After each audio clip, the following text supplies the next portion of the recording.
Hello বন্ধুরা, তো তোমাদের একটা জিনিস তৈরি করে আমি দেখাচ্ছি। দেখো, এটা হচ্ছে আম পাতা।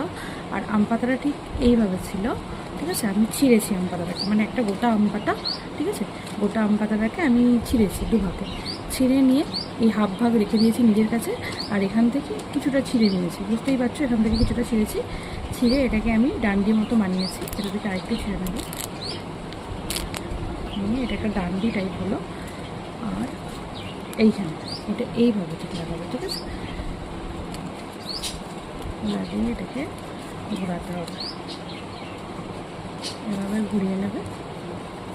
ঘুরিয়ে আর এই যে অংশটা যেটা রয়েছে, এইটাকে কিন্তু ভিতর দিকে নেবে, এর ভেতর দিয়ে গলিয়ে দেবে।